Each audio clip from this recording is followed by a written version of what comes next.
Every failed experiment is one step closer to success. You've got to take risks, and I'm sure you've probably heard that before, but I want to talk to you about why that's so important. If you want $1 million, you'll make $1 million, not $1.5 million. If you want 10 million, 100 million, and you'll never exceed that. If you change 1 billion lives, that's a formula to become a billionaire and change the world. Time costs lives. Show me your friends and I'll show you your future. You want to know why you're all f***ed up? Just look at the bums you hang around with. I do what you don't want to do, that you know that you got to do to be where you want to be. Ted Turner just gave his 75th anniversary party on CNN a few months ago. And he makes a couple of comments, and he says, number one, and I'm not suggesting this for everybody, it's how I lived though. First 10 years of my starting CNN, I slept on my couch. I didn't have an apartment. What is it that gives your life a sense of meaning and purpose? Because once you find that, it puts you in your power place. See, if you know what your life work is, I encourage you to start working on it. If you can't do it all at one time, do just a little bit of it. And if you don't know what it is that you showed up to do, if you don't know why you're here, I encourage you to find out what your purpose is here. What is the meaning of your life? What will be different? Have you ever asked yourself that question?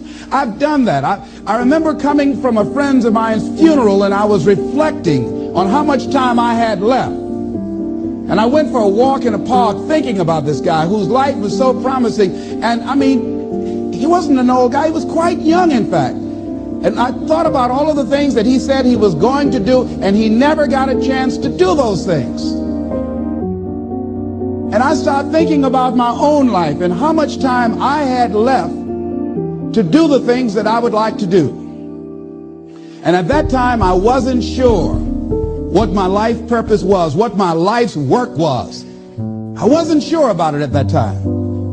And I thought about it quite a lot. I had some idea, but I wasn't convinced. That I don't think I felt worthy. I didn't believe that it could be me to do this kind of work that I'm doing right now.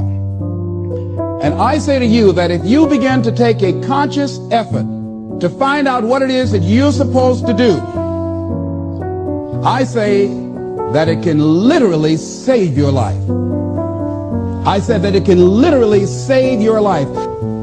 85% of the American public, according to recent studies, are going to jobs that they hate, working on jobs that do not challenge them.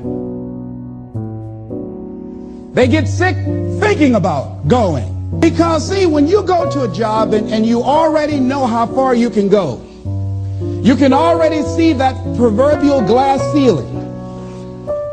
See, when you're going someplace and you already know how much you're going to make, you already know how far you can go, you're in a dead-end position. It erodes your self-esteem. It lowers your sense of yourself.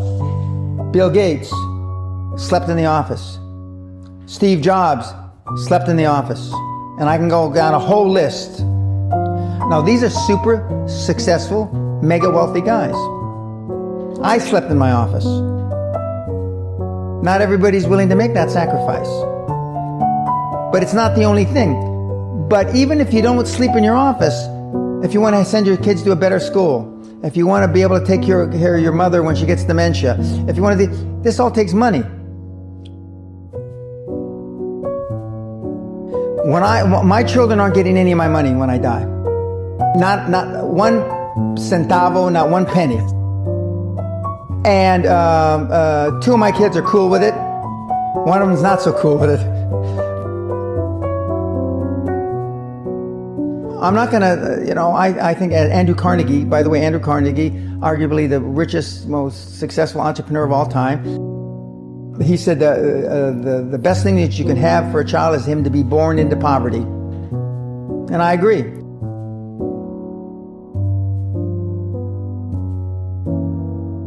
Lack of self-esteem, lack of self-worth. Now, they think they have self-worth. They think because they made a few bucks. But in actuality, and when they measure it against the other 8, 10, 12 people sitting around the table, they realize, or they start to question, hell, maybe I was just lucky. Now, all of us, when you're only a one-trick guy or gal, think, was I lucky? Now, I've done it so many times, I know I wasn't lucky. I might have been lucky the first time, but I haven't been lucky the 15, 20, 40, 50. I know that. Okay. But maybe I was lucky the first time. It creates an inner turmoil. It creates an emptiness in you. So I say that your life is worth finding what it is that you're supposed to do. And I'm not saying quit your job. I'm saying find it and do just a little bit of it. Just start working at it just a little bit, but do find out what your work is and hold on to it and don't let your dream go. Don't let it go. See, and here's something else I want you to begin to look at. Why is it that most people don't pursue their dreams or don't do better than what they're doing if they're capable of doing it? I think that many of us don't go the next step because we don't know what to do yet. And I say that the reason that we don't even explore the possibility of what to do is because subconsciously we don't believe that it can happen for us, and we don't believe that we deserve it. What do you learn in martial arts, Brian? Discipline, focus. A lot of people don't believe they deserve to be there. I convince them, and we have these drills, why you belong there. A lot of people that come there, with money, that have made money, think they made it by accident. Right. I just had one of my superstars who's made $100 million tell me in the last week, I'm not sure I'm going to have another lucky accident. And I said, you did it. I mean, you tried a lot of things. I believe Thomas Edison, I wouldn't have done it 10,000 times. Okay. I would have hired an engineer from MIT to do it. But I mean, I've tried a lot of things. Nobody's failed at more things than I have. And the first 100 million are successes, but I could write a book about failures that'd be, because I've tried a lot of different things. Because failure is just testing. And one of the reasons I've been so successful in generating this equity and value in my kids, and I call you all kids, is because I convince them that making a mistake is okay. Your parents probably told you, you can be anything you want, but you can't. That's horseshit. You can't. If it's all juxtaposed. But what you tell them is that you can do anything you want that you have passion for. Because that eliminates most of the crap. Because most people don't follow their dream. Like they say in The Sound of Music, you can't have a dream come true unless you have a dream. I prayed. And I prayed. But I continued to fail and fail and fail. But it didn't matter, because you know what? There's an old saying, you hang around the barbershop long enough, sooner or later you're going to get a haircut. So here's what I'm suggesting. How much time do you spend working on you? How much time do you spend every day working on your dream? In the last 90 days, how many books have you read? In the last year, what new skill or knowledge have you acquired? What kind of investment have you made in you? So I'm saying that as you begin to look at where you want to go, if you want to make it today, and things are changing so fast, you have to literally run to stand still. I'm saying that you've got to make some conscious effort to begin to work to develop you. Here's something else. Most people are not living their dreams because of fear, ladies and gentlemen. Fear, limited vision, and lack of self-esteem is what keep most people doing things they don't want to do. Perfection equals paralysis. If you left it to engineers, no car would ever come off the assembly line. No car would ever come off the assembly line. And I've been in business with enough engineers, I can attest to that with my hand on my heart.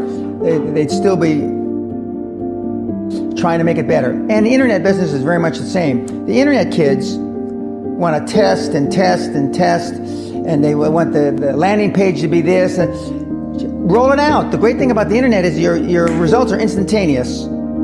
If something that I'm overseeing at Concord level, 60,000 feet, Doesn't work in 2 days. Forget about it, move on. It has the training and the talent to succeed. But do you have the guts to fail? Here's my second point about failure.